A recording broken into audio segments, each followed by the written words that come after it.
जिंदगी में कामयाब होने के लिए याद रखिएगा, ये मायने नहीं रखता है कि आपने कितना किया, मायने ये रखता है कि आप कितना कर सकते थे।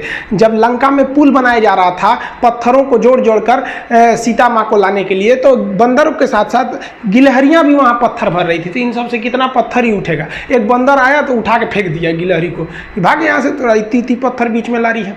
तो मर्यादा पुरुषोत्तम राम के पास वो जाके गिलहरी गिरी, तो गिलहरी को वो प्यार से सहलाए थे ना, तो ऐसा कहा जाता है कि इस पे जो निशान है गिलहरी के पीठ पे, वो राम जी का है। राम जी ने उस बंदर को बुलाया और कहा कि देखो तुम इतना विशाल पत्थर उठा रहे हो तो तुम्हारा शरीर भी विशाल है, ये गिलहरी इतना बड़ा पत्थर उठा रही है जितना इसकी क्षमता है।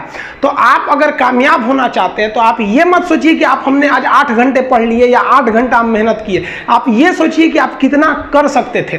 और देखिए, जो सपने देखते हैं उनके लिए तो पूरी रात छोटी पड़ जाती है, और सपने पूरे करने वाले के लिए पूरा दिन छोटा पड़ जाता है। अगर आपके अंदर जिम्मेदारी है ना, तो आप यकीन मानिए आप चैन से सो नहीं पाएंगे। जिम्मेदारी ऐसी चीज होती है जो रातों की नींद छीन लेती है। रात में जगने वाला हर लड़का आशिक नहीं होता। आप सबकी ज़िंदगी में कुछ कठिनाइयाँ आएंगी, ठोकरें लगेंगे, लेकिन ठोकर खा के संभलना भी जरूरी है। ठोकरें खाकर भी ना संभला तो ये तो मुसाफिर का नसीब। राह के पत्थर तो अपना फर्ज अदा कर चुके हैं, और कभी भी मुश्किलों से घबराइएगा नहीं।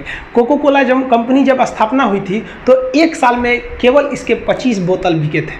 कंपनी का दिमाग हिल गया था। लेकिन आज के समय में दुनिया में हर जगह कोको कोला बिकता है, और इसने तो फिजिक्स को उल्टा कर दिया। लोग कहते हैं ठंडा मतलब तो कोको कोला। भाई साहब, ठंडा मतलब वो होता है जिसका टेम्परेचर कम हो, लेकिन इतना भी कहा कि इसके आगे लोग भूल गए कि ठंडा मतलब कोको कोला नहीं होता है, ठंडा मतलब वह चीज जिसका टेम्परेचर कम है। इसलिए परेशानियों से कभी मत घबराइएगा। आगे बढ़ने के लिए तकलीफ का होना जरूरी है, क्योंकि छांव आते ही इंसान के कदम रुक जाते हैं और धूप में कभी कदम नहीं रुकते हैं। जरूरी नहीं कि हर चीज आपको किताबें और यूनिवर्सिटी में ही पढ़ाया जाएगा। बहुत से चीजें हैं जो आपकी खाली पेट और खाली जेब सिखाएगी, जो आपको कोई टीचर नहीं सिखाएगा। कहते हैं जरा सी छेद क्या हो गई मेरे जेब में, सिक्कों से ज्यादा तो मेरे रिश्तेदार गिर गए। लाइफ में सबका स्ट्रगल होता है। हम लोग के भी लाइफ में बहुत तकलीफें आई थी। जिंदगी में इतने तकलीफ देखे कि अब अगर तकलीफ नहीं होता है तो तकलीफ होता है। जिंदगी ने उस मुकाम पर लाकर छोड़ा है जहां पसंद तो बहुत कुछ है, लेकिन चाहिए कुछ भी नहीं।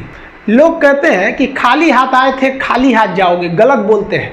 लोग भले खाली हाथ आते हैं, लेकिन जब जाते हैं तो अपने साथ कुछ संस्कार, कुछ यादें छोड़ जाते हैं। एपीजे अब्दुल कलाम खाली हाथ तो आए थे, क्या खाली हाथ गए? हमारे जितने देश के लोग हैं उन देशवासियों के लिए एक प्रेरणा के स्रोत बन गए हैं। लेकिन अगर आप खाली हाथ आते हैं और खाली हाथ चले जाते हैं तो आपका पुरुष योनि में जन्म लेने का कोई अर्थ ही नहीं बना। अपनी मंजिल को भुलाकर जिया तो क्या जिया, है दम तुझ में तो उसे पाकर दिखा।